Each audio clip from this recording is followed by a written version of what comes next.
Hi, fellow geochemists and geochemistry enthusiasts. Welcome to Geochemist Tea, the only podcast for people who love geochemistry with a side of tea. Our mission is to inspire aspiring geochemists and to introduce our listeners to niche geochemistry topics. I'm your host, Sam Schur, and this month we're talking with Sam Cantor about luminescence and exploration.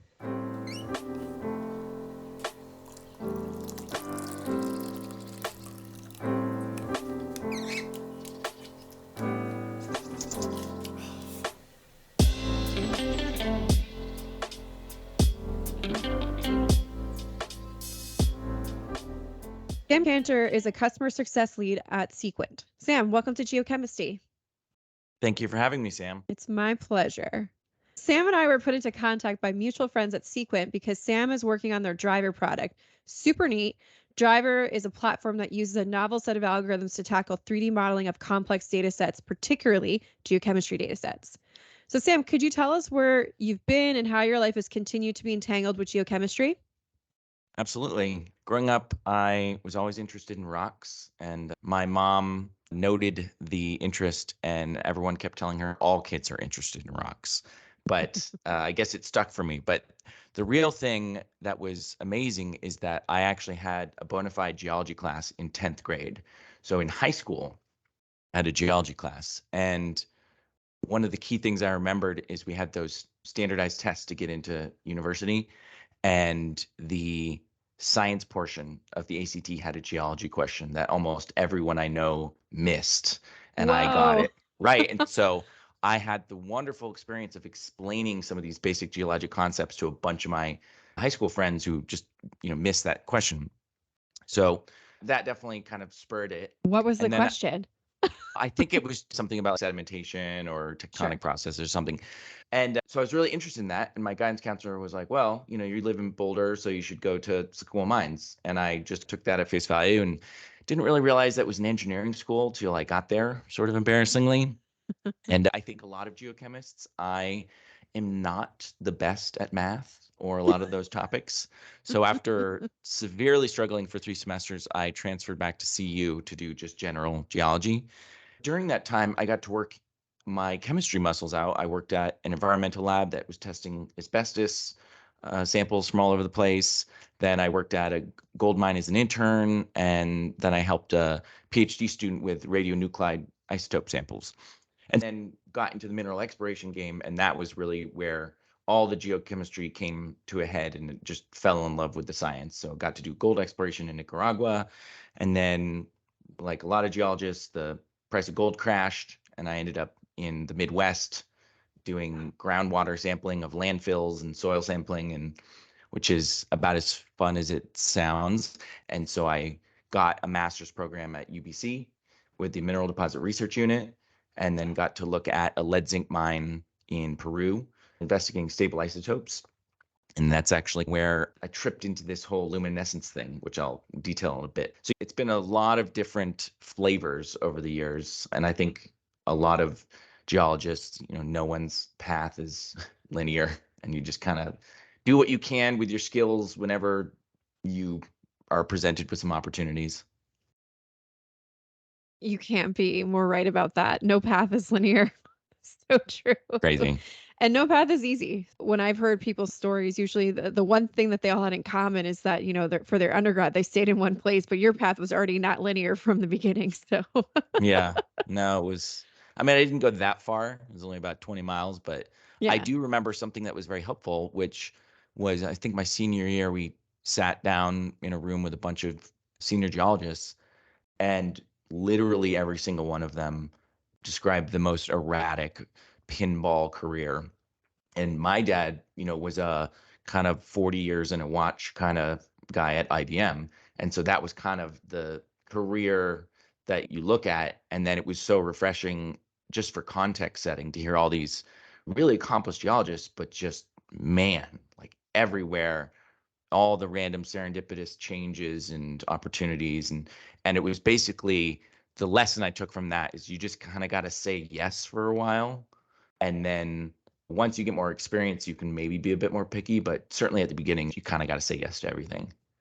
Yeah, and I think I'll pick up on two things there. The one about saying yes. I mean, I just didn't even know what the company was, and I said yes to a job in Chile. So you just got to go. Not Yep. wrong. But the other thing is just that I think looking back on it now, I agree with you. Every accomplished geologist, I feel like it's the only field where you can have such accomplished senior members that have been fired, but nothing Yeah. that they did was below board or anything. And it's just probably the most interesting thing where it's don't worry if you get fired. I mean, I myself have been retrenched. It's something that as geologists, we just have to be constantly ready for and not take very personally because it's Right. completely market based and not Right. to do with necessarily you.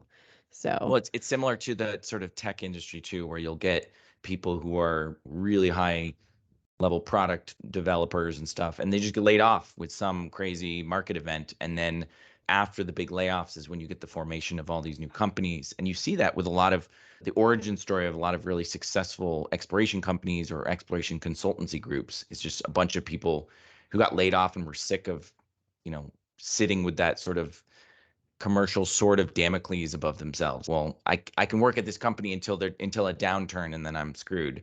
And so they just kind of, I mean, you have your own consultancy, so it's very it's, similar, oh my obviously. God, you are speaking to me. Yeah, yeah. Like, yeah, you're speaking to my soul right now. And I think that's really important for the young listeners is just that starting my own consultancy, the part of it behind it was that, yeah, it's not that it's, easy necessarily to generate new business and everything, but I was tired of just being at the mercy of the markets.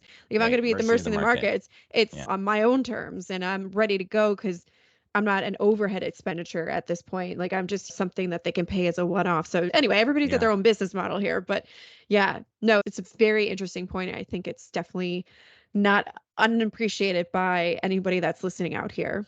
That said, do you have advice for listeners out here that are pursuing maybe some other avenues in the geoscience, but still keeping perhaps geochem close to their hearts and in the workplace? Yeah, as we've covered a little bit, I went from civil chemistry to mining to isotopes to back to mining to groundwater chemistry, back to mining and back to isotopes. And so the idea is that there's so many ways that geochemistry touches the broad spectrum of the industry. I think the one key thing is, in addition to kind of saying yes to even unconventional opportunities, I wasn't stoked on doing the groundwater stuff, but that actually helped my professional career in a lot of ways and develop new skills, but also just that curiousness, or the curiosity. I mean, a lot of geochemists have that where there's enough elements that you can look at that it's super interesting to always kind of wonder. And so, what's going on? What's this combination here going to say to me? And so that curiosity is kind of what drives your ability to stay relevant.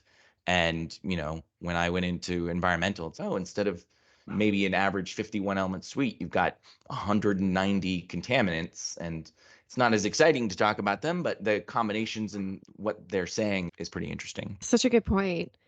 So I thank you for that. But now I think it's time for my favorite segment, which is tea time. Hmm. So are you ready? Are you ready to spill? Yes. Okay, so the thing I was thinking of when thinking of the tea time was a topic that's pretty close to your heart as well. When Oh I boy. was in Nicaragua, Hmm. I was really junior. It was my first true kind of greenfields exploration project. And so I didn't know anything. And early on, the organization decided to get a terra spec, and they decided to train me on it. And so, despite the fact that I was completely green and didn't have any experience, I was the only one who knew how to operate the terra spec. And so I became the de I'm dead. facto litmus test. And so the best thing ever was to have a bunch of gray-haired, very experienced geologists in a high sulfidation epithermal Hmm. deposit environment where you've got impossible to log rocks, all bleached white, try to tell you all of the different ways that you can tell dickite from alunite, from pyrophyllite, from zunite, and I how love wrong this. they always were. And then the way that they would sort of backpedal as soon as the terra spec gave the answer. So yeah, that was definitely really fun because as a relatively powerless green newbie, to be given essentially the answer key to the test and say, well, I know you said it tastes like sandpaper, but you're just wrong. It was really empowering to a young geologist. And what that got me onto was just the beauty of these more data-driven methods, right? And that a lot of geology is this beautiful art mixed with the science, and so much of it is down to your gut and your intuition. But where you can zap something and get an answer, that should really focus your attention away from what have I been using my gut to determine, and what can we now analyze. So that was a really enjoyable part for me. Oh my goodness. I'm in love with that. Yeah, there's something really incredible about hyperspectral, and whether you're pulling out a tear spec or you just have a scanning system, the power of it to just tell you your mineralogy. I mean, look, that's another whole complicated Right. topic that we're not going to get into, but just from that piece of it, and then just to be the youngest on staff, just That was telling great. all these, yeah. It's just, and they're all sitting Mhm. around with beers and going, and I go, okay, what do y'all think is this one? They throw out their answers, and it's just this fun game of Jeopardy. And you just put a Zunite in there and nobody guesses it, because why would they? And then it was really funny. I think the best thing that one of the best applications that have seen was this project called Antiquary in Peru. They talk about it all the time in conferences. Basically, what they had a huge scanning program with hyperspectral mineralogy. And for them, it's a combination Skarn, high sulfidation, porphyry. So just like everything Oh under my the sun. This, gosh. yeah, like Yeah. more than 50 minerals. Like it's absolutely insane without the compositions. They still have a very active core logging component of their project. And so what they decided to do though was whenever they were in these very rich clay areas was they would log it as white mineral. And then they had this whole thing on the back end where they would go and they would look at the hyperspectral data that was gathered. And then they ended up being able to pull apart 4 different Oh, events. event. One was a combination of 4 different minerals and 3 different minerals. And so then they were able to model it. But what they had said was, hey, we're going to guess these minerals wrong anyway. And it's too time consuming for us to Right. try and Right. just map out all these minerals that are wrong anyway. So let's just call this zone white mineral. Then we know to go back in, look at the I love hyperspectral it. data later and pull it apart that way. And then the way in which they were then able to model it, I mean, their epithermal zone is just, it's so cool. It's so beautiful. Yeah, and It's I love that, because that's what inspirational. you that's taking the ego out of it. Going, I recognize I will do this poorly, and therefore I will not waste time doing it poorly, and just defer to the next step to do it well. Yeah. And Yeah. that's kind of what you got to do. Well, awesome. I really enjoyed that. That was some good tea. Now moving on. For this episode, we read both a book chapter entitled Luminescence and Exploration, but also part of your master's thesis that's entitled Exploration Tool Tracking Cryptic Alterations Surrounding the Iscaycruz Zinc, Lead, Copper, Silver Skarn Copper Replacement Deposit in central Peru. So Yeah, the could you give title's us crazy. the title's crazy. I was just struggling through that. I was like, I'll edit this a little bit, but not too much. It's It's worth it okay. for everybody to see me go. Anyway, so could you give us a quick rundown of the premise of this discussion? What is luminescence and why is it something important to consider? Absolutely. Yeah, I like to say the premise of my foray into luminescence starts with a broken machine, because my master's was focused on the use of these stable isotopes of carbon and oxygen. And so I was at the MDRU and UBC, and how we analyze these was by using this proprietary device that is truly revolutionary in that kind of isotope science. The issue is that it's sort of a one of one. Without getting into too many of the specifics, by the time I was ready to analyze my samples, the machine was broken. And it was broken for a very long time. And so I didn't actually start analyzing the principal samples of my study until about 18 to 20 months into my 24-month duration master's. Oh So my that gave me a God. lot of time to take a look at all of my rocks. And so I had a lot of time to cut them and log them. And one of the things that my supervisor recommended was, he said, well, you're in a Skarn-CRD system. You need to use your fluorescent lamp on them. And so I did, and I saw a couple cool ones. And then at some point, someone commented that the lamp I was using was not very good. So I got someone else's lamp And the number of fluorescing samples went from about a couple dozen to hundreds. I think I have 800 to 900 luminescent samples in my master's. And so I had all of this time. And the thing that was the most interesting to me is that everyone told me, hey, you're in a CRD or Skarn, you need to use a lamp. But I actually couldn't find really anything that substantial in the literature about using UV lamps in mineral exploration. It was just kind of something people would throw out that you did. So the more I couldn't find on it, the more it became really interesting. And so getting back to your initial question, so luminescence is a catch-all term for when visible light is being emitted from a substance. And so when you shine a UV light on some material, it will excite the electrons to a higher energy state. And when they jump back down to their ground state, they emit a photon. And so the wavelength of the photon and therefore the color corresponds to the energy difference. And so if you use a UV lamp on a mineral that fluoresces, the color will tell you a certain amount about it, but not everything. But people have long used fluorescence in mineral exploration. As I said, they just haven't been really writing a lot about it. Even back as 100 years ago, there's this mine in New Jersey called Franklin that's the world capital of fluorescent minerals. And they would use the lamp for ore control. And it's just phenomenal. I've actually been there and you can dig through the muck pile and stuff like that. But basically, there's, I think, 7 or 8 minerals that fluoresce there. And so you could actually kind of sort your ore without any sophistication in assaying just by the light. Now, a lot of people are also familiar with scheelite, which is a tungsten mineral that's a primary fluorescing mineral. But to sum up, basically, it's something that everyone told me to do, but then there wasn't really anything detailed or super scientific about it.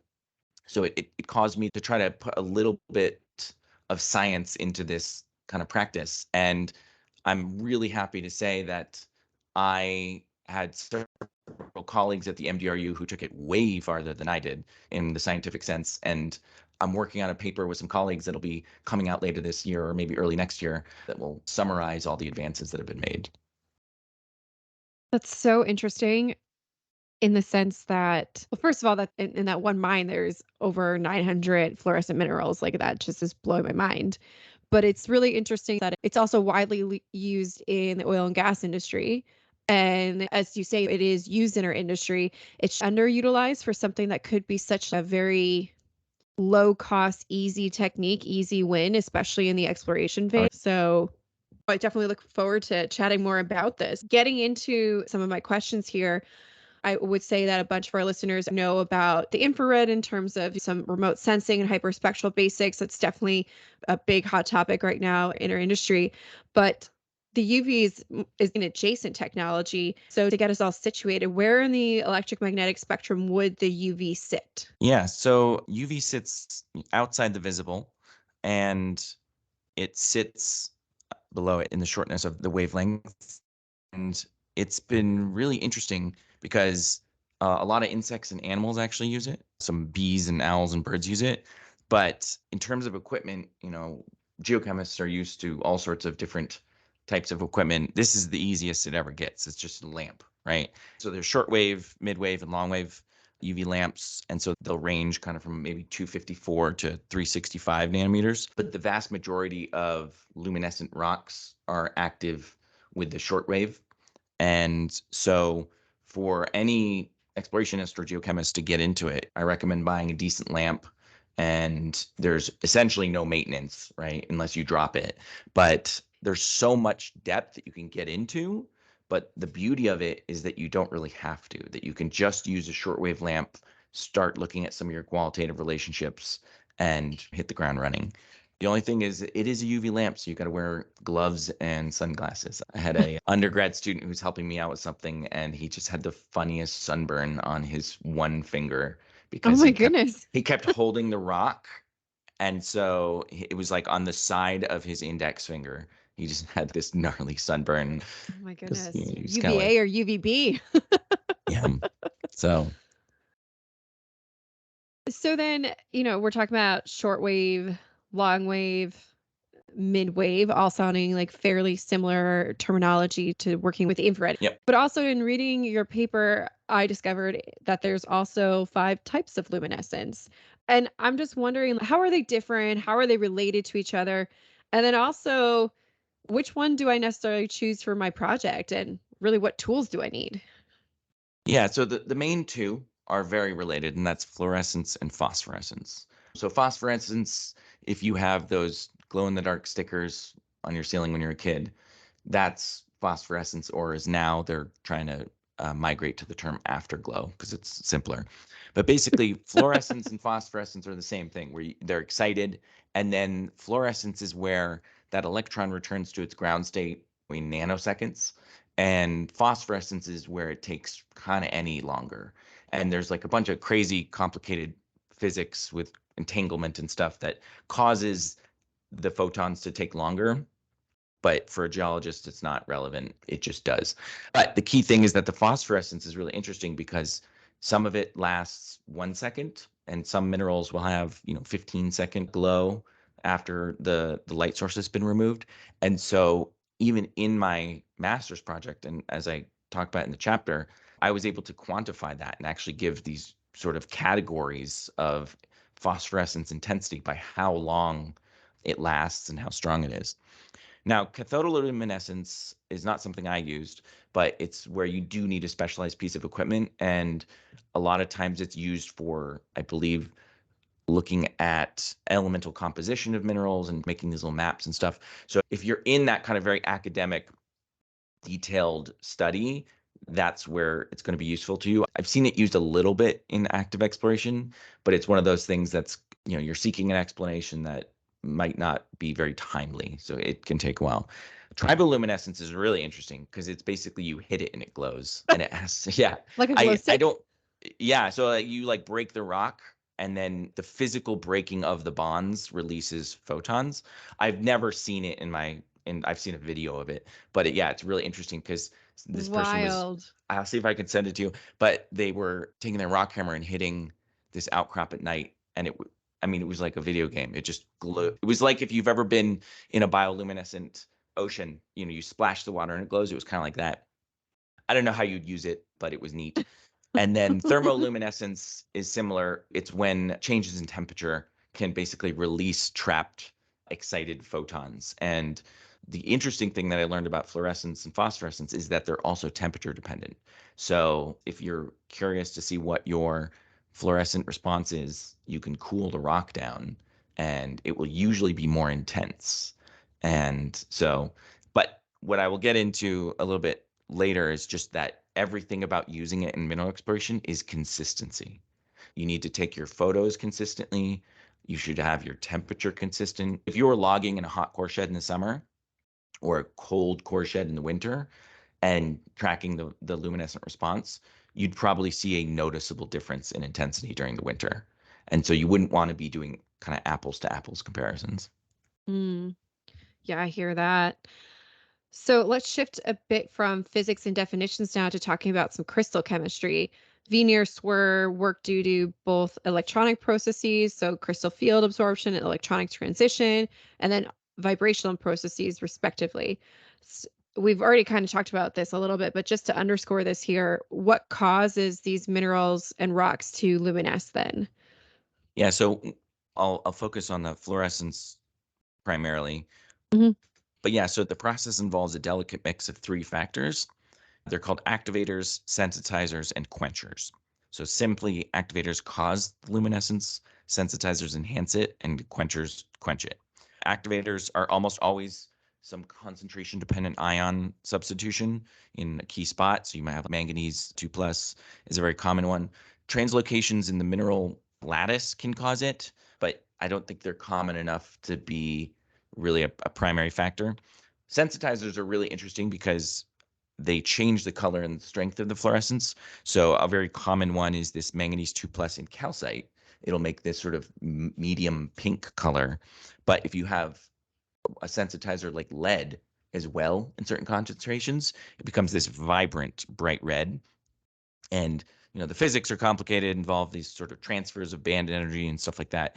But the core idea is that if a mineral is fluorescing or luminescing, it is a balance of these three factors. So you could have a gorgeous bright red calcite vein and then have another calcite vein that's not luminescing, even though it has the same amount of manganese and lead in it, but it has a lot more iron, and some of the iron ions are quenchers. So the problem with this balance is it makes it very difficult for it to be a quantitative analysis, because if it's sort of positive ID, where if it's bright red fluorescent calcite, it tells you a little bit about what's there. But if it's not fluorescing, it doesn't necessarily tell you, what's not there. All right, so I feel that I got some base now. Now moving on to your Peruvian project area, were you able to come up with a methodology by which carbonate rocks and minerals could be classified? And if so, could you explain it just in more detail? Yeah, I will start out by saying most of the practical applications of luminescence are qualitative is best, as I was just mentioning. Mm-hmm. There's tools that would enable you to make a more quantitative assessment. You can do XRF, but you can also do electron microprobe. But really, for the average explorer, it's overkill. We're pretty far off, if ever, from being able to just shine a light on a mineral and say, oh, yeah, this is a translocation, or this is a rare earth element in the 2+ spot. So the goal should be, what direct or proxy relationships can I decipher between my fluorescence and the phosphorescence I see in my logs? So for me, what I was able to do is make very strong connections between the strength and presence of pink and red calcite veins in my deposit and their delta 18 oxygen stable isotope composition. So the cool part is that mineralizing fluids in that environment had a very depleted oxygen signature. And I was able to determine a 100% correlation between the bright red fluorescent calcite veins and that depleted oxygen signature. So essentially, wherever I was able to find those veins, they were positively identified as ore veins. I didn't have a single false positive across both deposits. And so in that particular way, it's an amazing proxy, because typically how this calcite is formed, it's often referred to as fugitive calcite. And so the extent of these red calcite veins will be wider than the visible mineralization, but oftentimes even some of this isotopic alteration. So from an exploration perspective, a single surface outcrop with a bright red calcite vein gets you in the neighborhood very quickly. So you can see this red calcite vein, look at the orientation of the veins, try to backtrack, because you know that basically you've had some mineralizing fluid come through here, move its way outboard from the center. And if you can get the orientation on that vein, ideally you could backtrack towards it. So we're talking about this like a lot is this qualitative technique. I'm wondering, because as it's part of the electromagnetic spectrum, if there would ever be a drive for an existing scanning company to throw on one of these onto their scanners and measure the exact positions of the wavelengths of some of these minerals, and maybe at that point we can make it a bit more quantitative.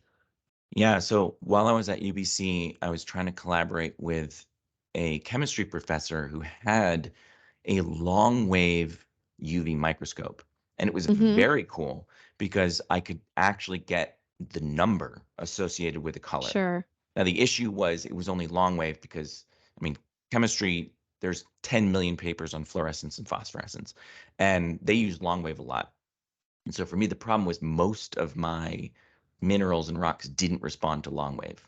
And so we tried forever to jerry rig a shortwave microscope. I tried to take the fiber optic probe out of a Teraspec, Mm. and I was doing all this, and I got really excited because I thought it was working, but some of the lamps leak at different wavelengths, and that's what the Teraspec was picking up. But I do think that some of these scanning companies, it'd be so easy because they're so consistently taking the data, and Mm. that all they would have to do is track it. I mean, you could also even do, if you've taken consistent photography, RGB values of the photos. I tried Yeah. doing that.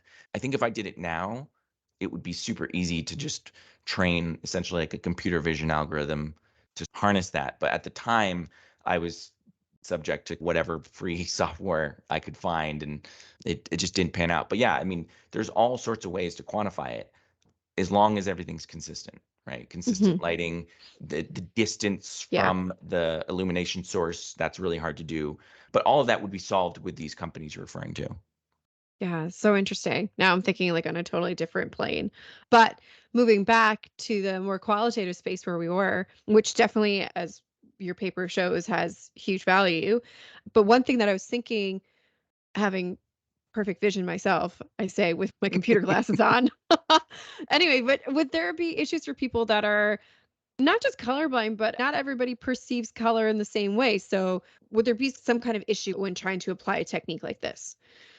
Yeah, so I am colorblind myself, and it forced me to move away from really detailed subdivisions of color. Because Mm. when I went through a certain range, I had about a set of about 50 reference samples that I would do. And basically, I wrote down what I figured were their colors and intensities first, and then self-tested myself 2 times and failed miserably. So I came up with a completely new essentially, if you've ever been on an exploration site where they have a rock board, I basically just Hmm. made a rock board for minerals. So I had my reference 0 completely non-fluorescent. I think I had 0, 1, 2, 3, 4, and 0, 1, 2, 3, 4 fluorescence. And then instead of trying to subdivide all these different colors. I mean, you should, if the word coral ever comes up, I mean, you've gone way too far. But yeah, basically like red, yellow, white, and then there was 2 or 3 greens. And so just by being so bad at it, it forced me to just rein in the detail to meaningful divisions that I could consistently observe.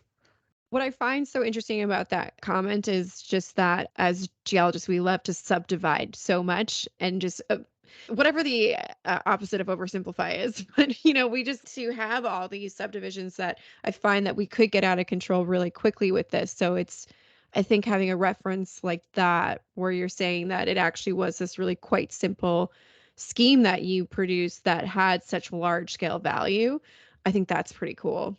Yeah, if you were to see the data sheet of all of my fluorescent database, it would be the definition of oversplitting. I tried so many things because I just had so much time on my hands. And the actual material insights came from, the first level down, not the fifth or sixth level of detail. It was Interesting. very high level stuff, yielded very significant useful responses.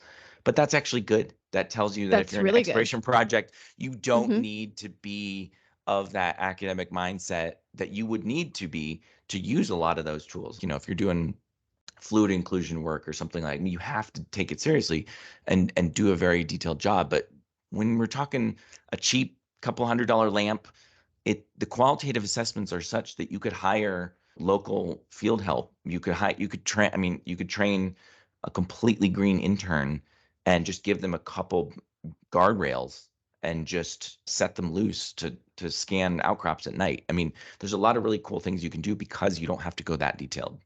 Exactly. Following on this, what did you find of note that was different between the different units at this deposit? In the sense that we're working in carbonate replacement, we had regular carbonate rocks, and then we had the skarn.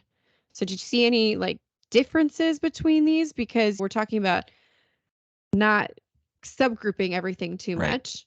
And then now maybe we're just all talking about different kinds of carbonates, but are they really the same? So yeah, I mean, the key thing is they were both carbonate host rocks, and the Santa, which was the unit that hosted the carbonate replacement deposit, was almost always phosphorescent. The base limestone, like the black limestone rock, would phosphoresce, and it would phosphoresce very strongly in the stylolites that had formed. And the thing Mm. that was super interesting about that is I found one paper that talked about phosphorescence in carbonate rocks. And basically, this Chinese researcher had synthesized the diagenesis process, and he discovered that at a certain level of diagenesis, the pressure and heat would cook off any residual bitumens that were present in the Ah, carbonate rock, and it would stop phosphorescing. And so that got me to think that, okay, well, the Parayahuanca doesn't. And so maybe either through the heat from the mineralizing fluids, which were a lot more proximal to the actual deposit, it cooked off any remnant, and that in the Santa, that didn't happen. And it makes sense too why the stylites would be so bright, because basically you've got local remobilization of the material.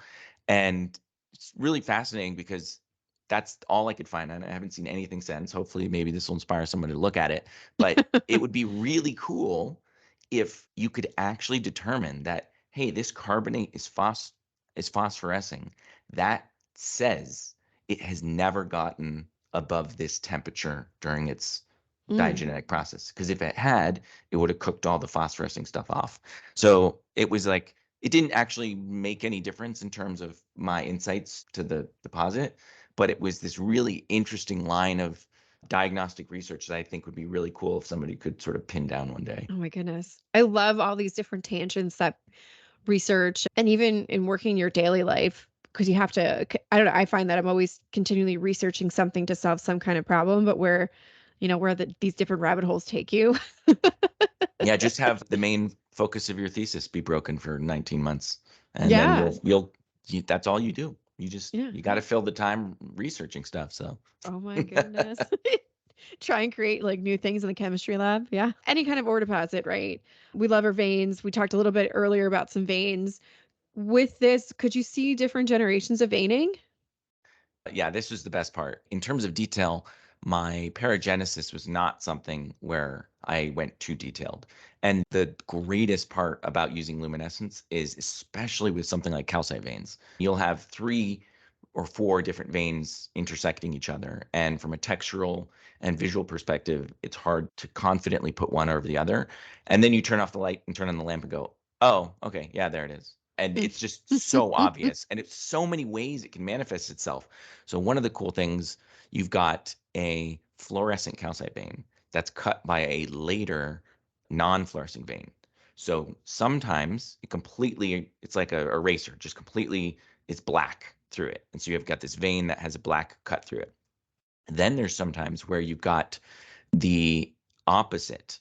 And so you've got the fluorescing vein came later and it's over top the non-fluorescing vein.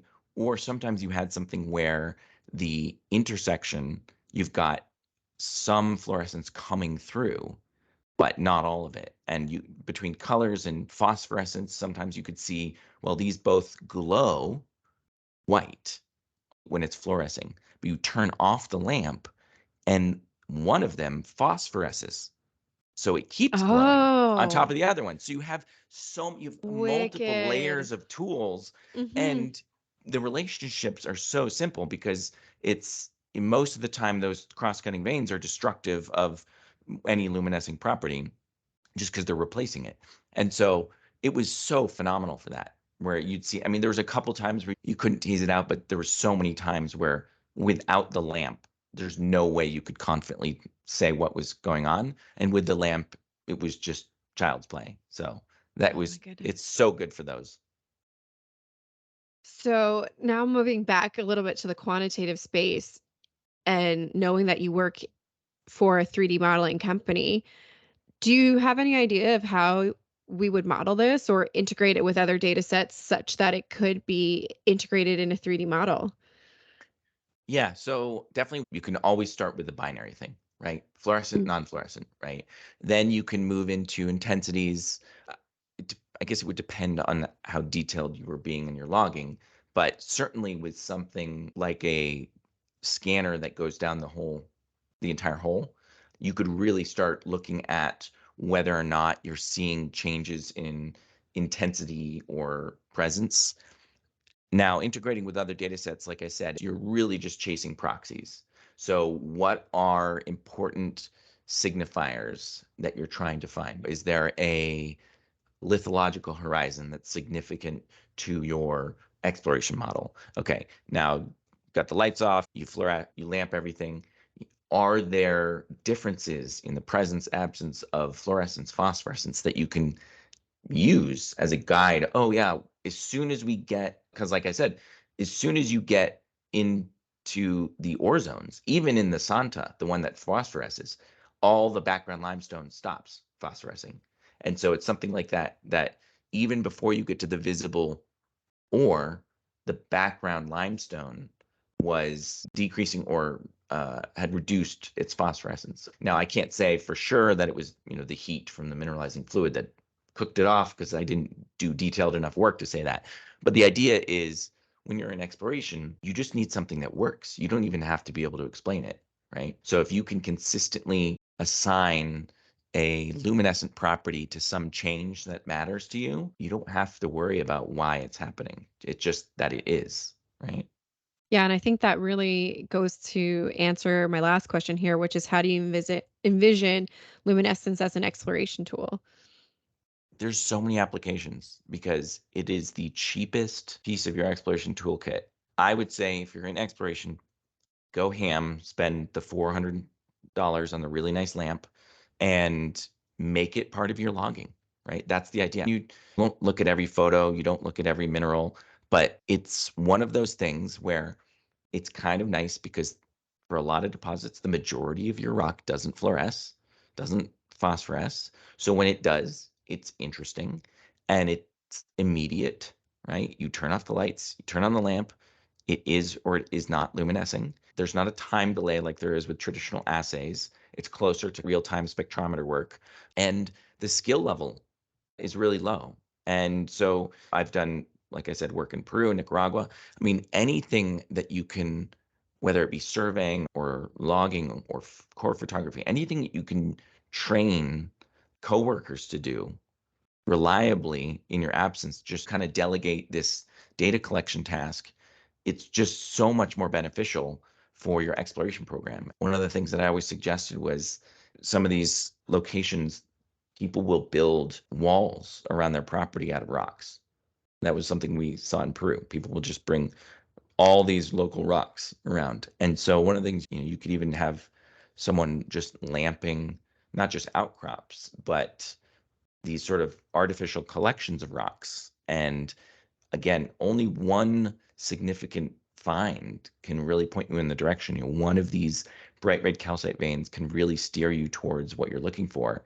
And like you said, you never know when you're going to find it. And so it's not one of these things where, yeah, we got to buy this $80,000 instrument and train someone how to do it, send them here for 10 days, and they come back and it's a nightmare in customs. It's just buy a lamp, bring it down, you break it, you just buy another one. They're super cheap. No, I think that's really inspiring. And I think also, just especially as a young geo at site, if you want to add some value, I think taking not necessarily this idea, but ideas like it, some of these seemingly at the time insignificant things you might have heard in passing, but could have really large exploration value. And that's how you kind of start to kickstart a little career for yourself there, telling people that they tasted the perophyllite wrong and it's actually kaolinite or dicite. Yeah. I will say, to that note, the only, and I'm curious if you've experienced this as well, the Mm. only white clay mineral that I feel you can make a tongue decision on is kaolinite. The saltine cracker. Oh, wait, there's a great word. It's one of my favorite vocab words. Deliquescence is the term Okay. for the saltine moisture absorption kind of experience on your tongue that you get when you lick kaolinite. So The next time we're together, we're gonna have to lick some kaolinite or yeah, something. yeah, it was the one that I was like, all right, everyone says, you put it through your teeth and dickite feels like this and allianite. I was like, no, these are all nonsense. Except kaolinite was very consistently like licking saltine. So I don't necessarily endorse everyone just licking rocks in the field, but I that's am part of who just we are. like, like I could get how some of them, because they're with a swelling clay structure, the TOT, they might be a little bit, take all the moisture out of your mouth. But I don't really Yeah. the salt property. That's But I yeah, don't no, know. it would be a great crossword puzzle answer, Oh my God. because the teen letter's long or something like that. I mean, and it sounds French too, so it's Oh isn't yeah. even English at that point. Oh Yeah. yeah. It's a great word to when you're at a wine tasting event Yeah, and you want French. to you want to pretend you know what you're talking about. You just describe the wines with mineral terms. Oh yeah, you can really taste the metasomatism in the grapes, and there's sort of a small deliquescence I'm getting from this Oh my Merlot. God.